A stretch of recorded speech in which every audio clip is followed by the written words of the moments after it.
সারা দেশের সাথে রাজ্যে বৃহস্পতিবার মহিলা কুস্তিগীরদের সাথে যৌন হেনস্থার প্রতিবাদে বিক্ষোভ প্রদর্শন করে বামেরা। পবিত্র করবল্লী সর্বভারতীয় কর্মসূচির অঙ্গ হিসেবে বিজেপির সাংসদ ব্রিজভূষণ শরণ সিংকে গ্রেপ্তারের দাবিতে কুস্তি ফেডারেশনের সভাপতি পদ থেকে বহিষ্কারের দাবিতে এই কর্মসূচি ত্রিপুরায় পালন করা হয়।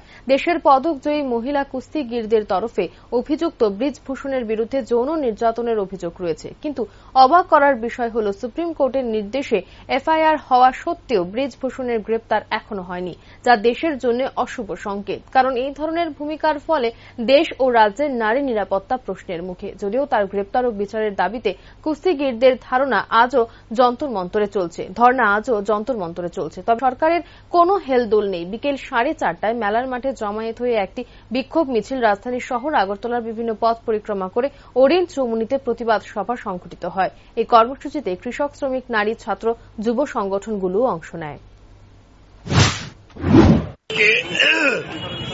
আমাদের দেশের শ্রমিক, কৃষক, মহিলা, ছাত্র, যুব এই সবগুলো সংগঠন মিলিয়ে আপনারা জানেন গত প্রায় 2 মাস যাবৎ রাজধানী দিল্লির যন্তর মন্তরে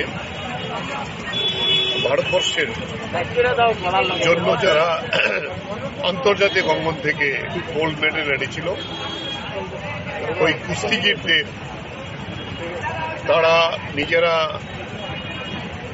তাদের কুস্তি ফেডারেশনের কাছে প্রথম অভিযোগ জানিয়েছিল যে তাদের যিনি সভাপতি ব্রিজভূষণ শরণ সিং এমপি উত্তরপ্রদেশে, তিনি একজন নাবালিকা কুস্তিগীর সহ অন্যান্য যারা কুস্তিগীর তাদেরকে শ্লীলতাহানি করেছে।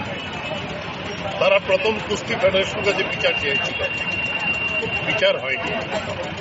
তারা দিল্লি পুলিশের কাছে গিয়েছিল, বিচার হয়নি। তাদের এফআইআর গ্রহণ করেছে। তারা তার পরবর্তী সময়তে সুপ্রিম কোর্টে গেছে।